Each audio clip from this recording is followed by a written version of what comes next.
Hello friends, நம்ம favourite சீரியலில் அடுத்து என்ன சுவாரஸ்யமாக நடக்குது அப்படின்னு சொல்லிட்டு பார்க்குறீங்களா?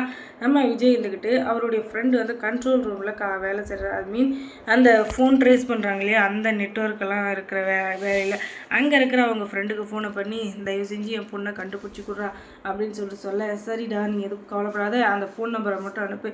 அந்த ஃபோன் நம்பரோட ஜிபிஎஸ் வந்து எங்கே கடைசியாக எந்த டவரில் இருந்துச்சு, ஏன் அது வந்து ஃபோன் அட்டன் பண்ணல அப்படின்னு சொல்லிட்டு எல்லாத்தையும் கண்டுபிடிச்சி கொடுக்குறேன்.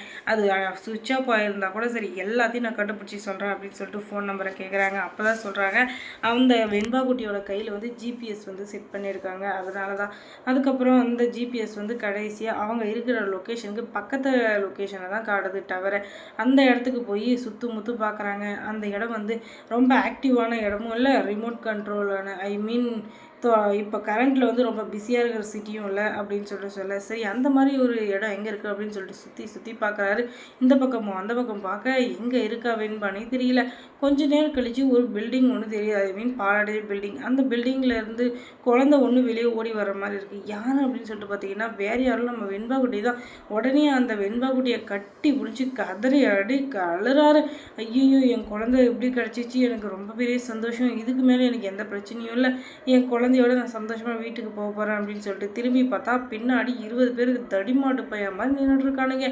அடப்பாவிகளா, யாரா நீங்களாம், ஏன்டா என் உயிரை வாங்குறீங்க, நானே என் குழந்தை காணாமல் போயிடுச்சுன்ற ஒரு இதில் வந்து இப்போ தான் குழந்தைய கண்டுபிடிச்சி வந்து சந்தோஷமாக இங்கே படுத்துட்ருக்கேன், அது உங்களுக்கு பொறுக்கலையாண்டா, ஏன்டா இப்படியெல்லாம் என் உயிரை வாங்குறீங்க அப்படின்னு சொல்லிட்டு பயங்கரமாக ஃப்ரைட் பண்ணிவிட்டு அங்கே இருக்கிற எல்லாரும் அடித்து துவச்சி காய போட்டு எலும்பை எண்ணிட்டு அதுக்கப்புறம் அவங்களுடைய வேலையை பார்த்துட்டு அவங்க பாட்டுக்கு வந்துடுறாங்க. அதுக்கப்புறம் என்ன அங்கே நடக்கிற எல்லாமே இப்போ வந்து தீபிகாவுக்கு தெரிய வந்துடுது. எப்படின்னு சொல்லிட்டு பார்த்தீங்கன்னா, என்னதான் வந்து அவங்க உயிருக்கு போராடுற மாதிரி இருந்தாலும் அவங்க கேங்கில் இருக்கிற ஒரு கருப்பு ஆடு வந்து அவங்களுடைய ஆளுங்கிட்ட சொல்லி தானே ஆகும். அதனால் அந்த மாதிரி இருக்கிற விஷயத்தில் நாம் வந்து கொஞ்சம் உஷாராக தான் இருக்கணும். இல்லைன்னு வச்சுக்கோங்களேன், நம்ம நினைக்கிறது எல்லாமே தட்டால் புட்டால்னு ஆகி போயிடும். அதுக்கப்புறமா வெண்பா வந்து காப்பாற்றி அந்த இடத்துல கூப்பிட்டு வந்துட்டு அந்த ராஜேஸ்வரிக்கு ஃபோன் பண்ணுறாங்க.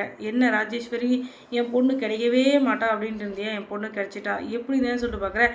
கெட்டவங்களுக்கு கடவுள் வாரி வாரி கொடுப்பாரு, ஆனால் கூடி சீக்கிரத்தில் அது எல்லாத்தையும் பிடிங்கிடுவார். ஆனால் நல்லவங்களுக்கு கடைசி வரையும் கூடவே தான் இருப்பார்.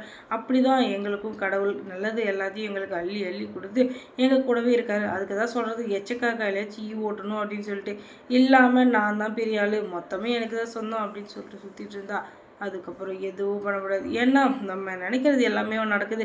வாழ்க்கையில் எல்லாமே அந்த பக்கம் இந்த பக்கம் அப்படின்னு சொல்லிட்டு கொஞ்சம் கொஞ்சம் மாற்றி தான் நடக்குது. அதனால் நம்ம எல்லாத்தையும் தலையிலையும் போட்டுக்கிட்டு நம்ம டென்ஷன் ஆக வேண்டாம். அப்படி ஆகிறதுனால எதுவுமே சரியாக போகிறதில்ல. அதுக்கப்புறமா போலீஸ் கமிஷனருக்கு கால் பண்ணி அந்த பொம்பளை பிடிச்சி கொடுத்துட்டு அதுக்கப்புறம் அவங்க வாயால் வாக்குமூலம் வாங்குறாங்க.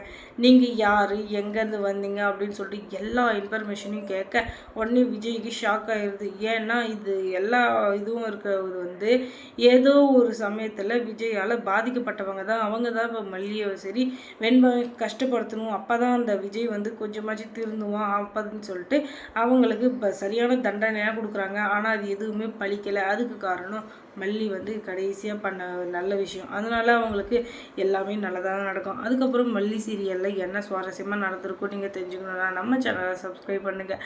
அதோட பக்கத்தில் இருக்க அந்த பெல் ஐக்கானையும் கொஞ்சம் கிளிக் பண்ணி விடுங்க. தொடர்ந்து இந்த சேனலுக்கு சப்போர்ட் கொடுங்க. அதோட மல்லி சீரியலில் யார் யார் உங்களுக்கு பிடிக்கும் பிடிக்காது அப்படின்றத கமெண்ட்ஸில் சொல்லுங்கள். தேங்க்ஸ் ஃபார் வாட்சிங்.